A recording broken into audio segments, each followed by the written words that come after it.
Troops from Zimbabwe on patrol in Mozambique. The frontline states are in peril. Their economic arteries under threat from sabotage by South Africa. Tonight, This Week examines the price of sanctions in the corridor of power. Good evening. Over the last few months, it's become ever more clear that the frontline states in southern Africa really are in the firing line. Nations like Zimbabwe and Mozambique have committed themselves to sanctions against apartheid, but today their very survival as independent states is dependent upon South Africa. In its starkest form, this basic fact raises the question, how do they assist the destruction of apartheid without destroying themselves? In Corridor of Power, Trevor Phillips reports from two nations in jeopardy. Sunset on Beira Beach. Once this was Mozambique's Indian Ocean playground for the rich. Today, refugees squat in abandoned hotels.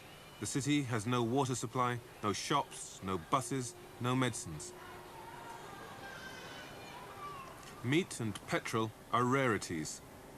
Beira is just one victim of a calculated campaign by South Africa. Its object, to humble its black neighbours. Its weapons, sabotage and economic chaos.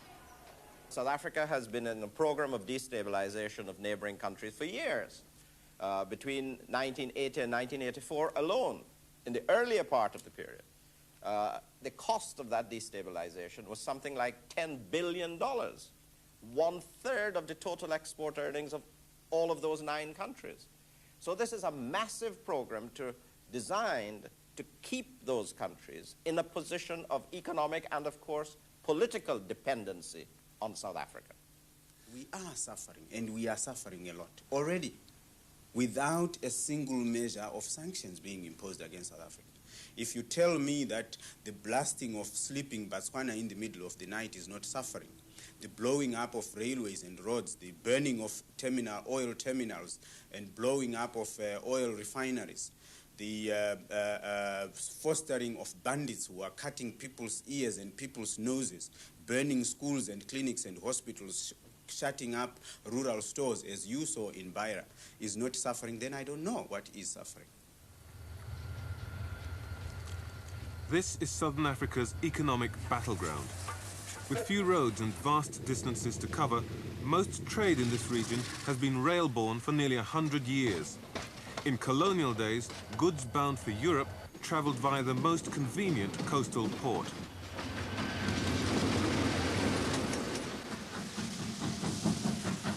Landlocked Zimbabwe and Zambia tended to use Mozambique, but in the past 10 years, their trade has been deliberately channeled into South Africa's ports.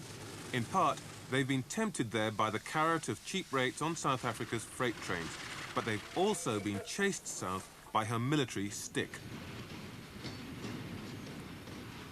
South Africa's neighbours were all friendly British or Portuguese colonies until the 1960s.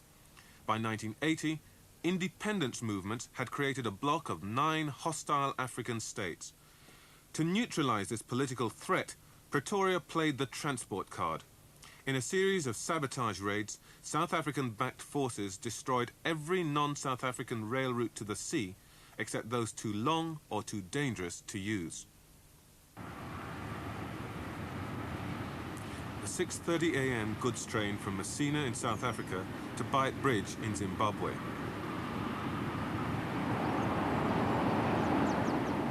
The trains that cross this bridge carry more than 3/4 of all Zimbabwe's trade with the outside world. Beira Bridge is by far and away the country's most important trading link. And it's kept open only if the South Africans want it open.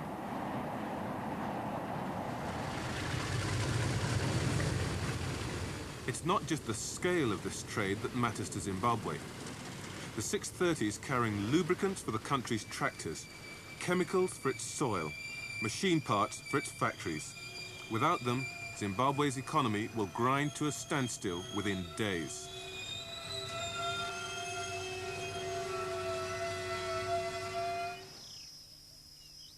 Zimbabwe has to pay $25 million each year to its bitterest enemy just to keep this traffic going. And the country's leaders know that South Africa has their economy by the throat.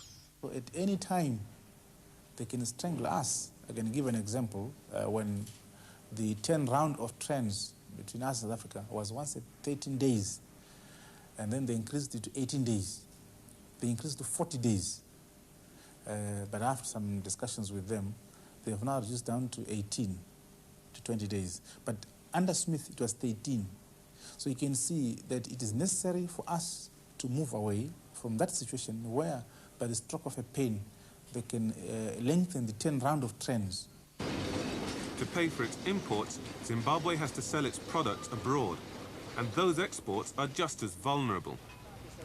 6 of Zimbabwe's main export products depend on South African ports to get to their market. Grain exports earn upwards of $40 million a year. Sugar, steel, minerals and meat bring in another $400 million. Cotton is worth more than $100 million each year. Between them, they account for 2/3 of the country's export sales. That means that 2 out of every $3 of foreign currency earned by Zimbabwe depends on South African goodwill.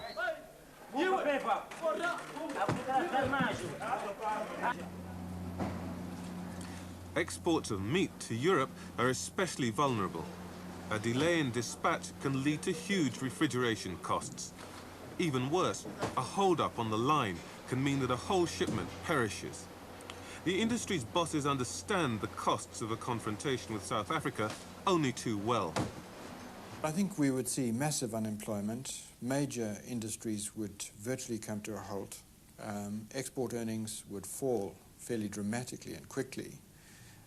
Even institutions such as the railways would find it difficult to operate because of a shortage of essential lubricants. And products which we don't produce ourselves and which we currently import either from South Africa or through South Africa. Coking coal, for example, for the refining of ferrochrome. For Zimbabwe's businessmen, the search for new routes to the sea is now the #1 priority. For us, as business people in Southern Africa who are here to stay, and we are Africans, it's not an option. It's absolutely critical. Especially, I think, when you take a long-term perspective on the South African situation, because there's not going to be substantive change in the South African crisis for many years to come. And while South Africa is going through this metamorphosis, we have to survive. And this is exactly what we're doing. We're making sure of it. This is the alternative. The rail line from Mutare in eastern Zimbabwe down to Beira. It's Zimbabwe's quickest and cheapest route to the coast. Less than 200 miles to the east of here lies the Mozambican port of Beira. If the frontline states want to break through South Africa's domination of the transport system, it'll be through this valley behind me. They regard it as their gateway to economic liberation. But the question is, can they make it work?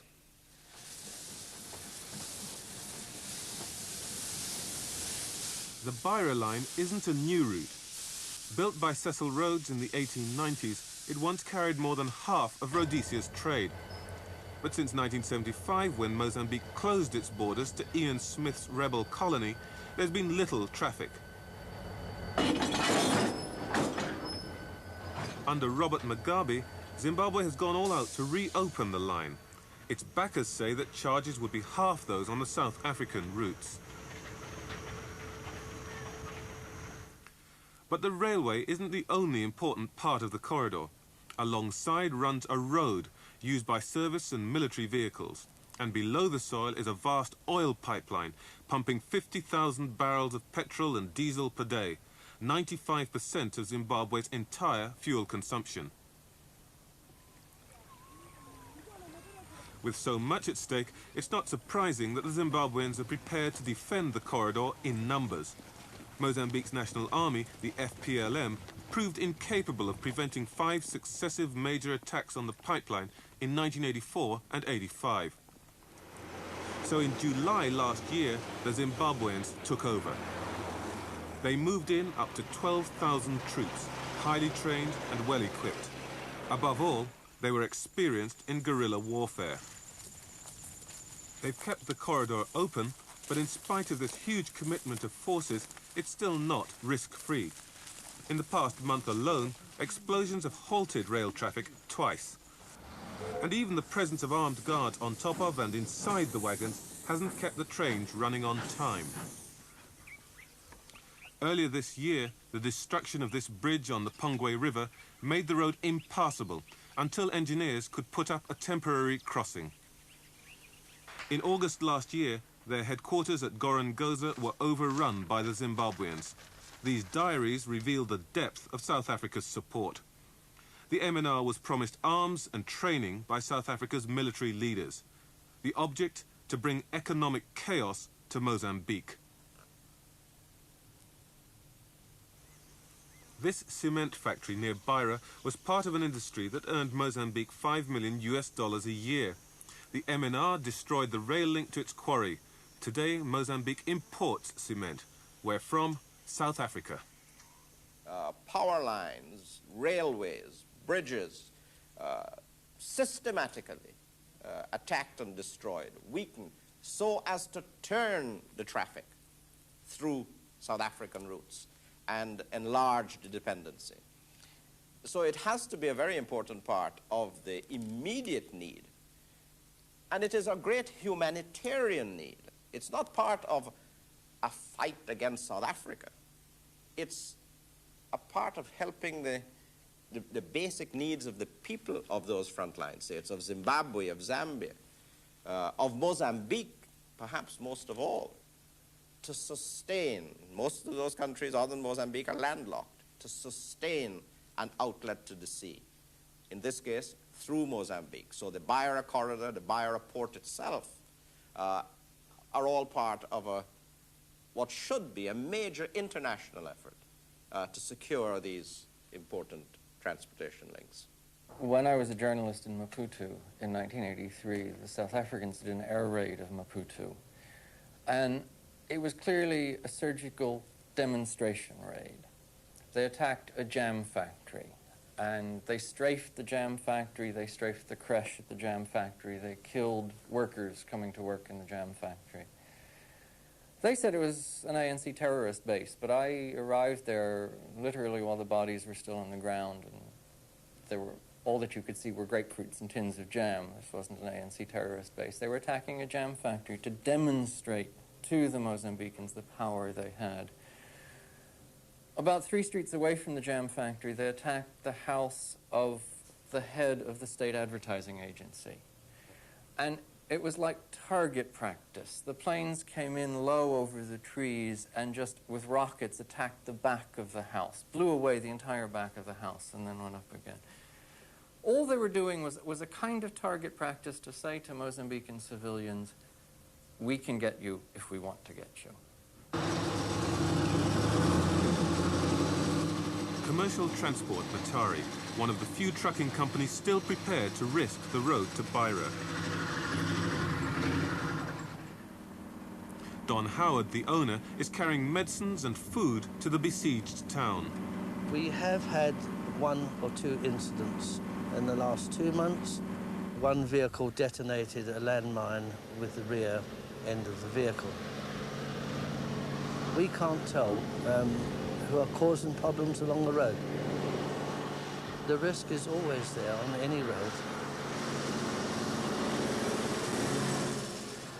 Howard can't get his vehicles insured for the route, but he insists on going because he believes that the future of his business depends on keeping the road to Beira open.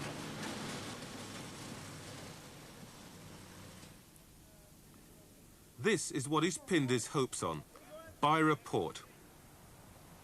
Back in the 50s, Beira handled more than half of Zimbabwe's exports. When the border was closed, it lost that business. But it's slowly coming back to life. European governments and private companies have put more than $300 million into rebuilding, and they've sent their own engineers to get the job done. The port's capacity is up to 1 million tons, and its backers predict that inside 3 years, it will be able to ship as much as the frontline states can send. But there's still a long way to go.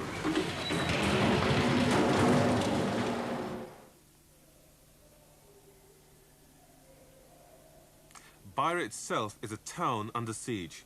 It's been cut off from the surrounding countryside by the MNR. There's no water supply and no power in the city.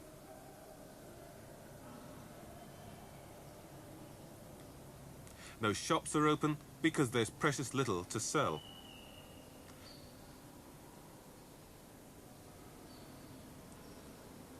In fact, money has little meaning here. Beira has gone back to the barter system.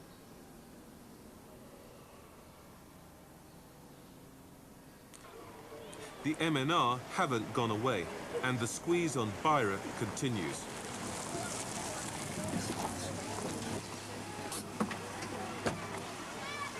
Graham Evans is a British engineer working for BP.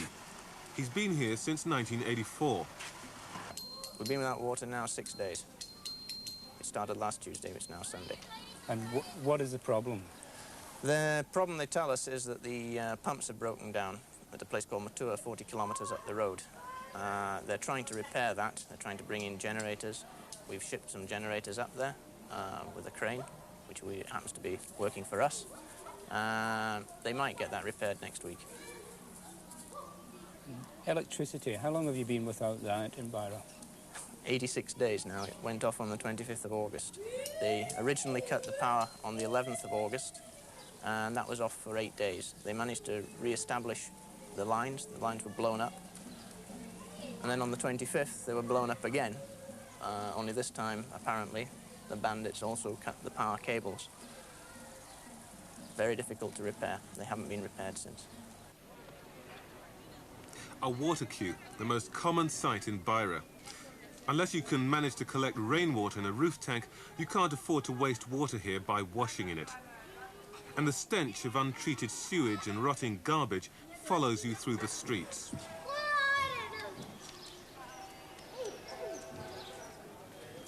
Fruits and vegetables grow in rich profusion, but no one can buy them. The average weekly wage will get you just 2 cabbages. And to buy $1 American, you'd need a bucketful of Mozambican meticals. Mozambique is the front line of the frontline states. That is where the first act of protection and security must take place. So if those countries requested it, you would support the idea of military aid from other countries? Yes, I think so. Already, but you know, we've passed that.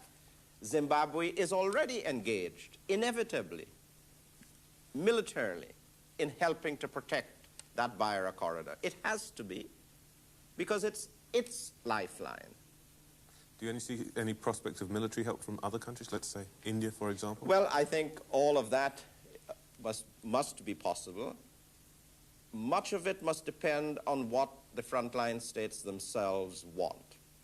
Wouldn't there be a case, as the Commonwealth Secretary-General, Mr. Ramphal, says, for international help of a practical kind, by which he means troops? Well, let me make it absolutely clear. Any incursion by the South African Defence Forces into Mozambique, Zimbabwe, or any of the other frontline states is totally and utterly unacceptable. And I'm quite sure that world opinion would combine, under such a circumstance, to take the most appropriate action in the circumstances. But I'm not prepared to speculate as to what that will be. I'm sincerely hoping that somehow we're going to knock some more sense into the South African government to stop these incursions onto frontline state territory. With the example of Mozambique before their eyes, the frontline leaders are sceptical about a change of heart in Pretoria. At last summer's Commonwealth mini-summit, they chose a different, more risky road to try to bring about the fall of the apartheid system itself with an international campaign of sanctions. The South African government is fighting its own people. And we must not be seen as the major protagonist or antagonist in the apartheid battle. It is a battle between a regime which is illogical, irrational, and racialist against its own people. And we just happen to be the pawns, the unfortunate victims of a regime which is running away from its own self-made problems at home and looking for scapegoats outside. But you are prepared to take the consequences of a sanctions battle? What is the alternative? To live under perpetual domination? Under perpetual bandit activities, with our populations being subjected to victimization, humiliation, and torture? There's no alternative. But Linda Chalker knows that to work, a sanctions policy would have to involve South Africa's largest trading partner, Britain. Would we join the campaign? Trevor, I must ask you to look at what has happened, even with the limited sanctions which are in place in South Africa in the last 4 months. The South African government has built itself into a lager situation. It is seeking to do far more negative things in the line of apartheid because it has literally fenced itself round. It is making itself even more self-sufficient, and it is being even less open-minded towards black South Africans. More sanctions would make that even worse. And one of the reasons I'm quite certain that the frontline states have not yet taken all the measures to which they committed themselves back in August is because they've realised how desperate this would be in many areas for them. They may still take those sanctions, and I don't presume to say they should not. But I do not believe the West, by taking general economic sanctions, will do anything to advance the cause of black South Africans. If sanctions are imposed, this may shorten the time between this suffering and the independence of South Africa, the majority in South Africa. But Margaret Thatcher would want us to continue suffering quietly. Will you implement sanctions against South Africa? Our Prime Minister is an honest man. What he says, he does. And what is your plan now, given the list of sanctions drawn up by the Commonwealth in the summer and so on? What are you planning to do? We are waiting for the signal and we implement. But who are you waiting for? The signal from the Commonwealth. Every day that the frontline states wait, their dilemma deepens. They could try to go ahead with a sanctions campaign, but the costs, human and economic, would be fearful. And without Britain's backing, they'd be unlikely to succeed. But if they fail to carry out their threats, their credibility will suffer, and they'll be sending a clear message to Pretoria. That in Southern Africa, for the moment at least, apartheid calls the shots. Trevor Phillips reporting from the turmoil in Southern Africa.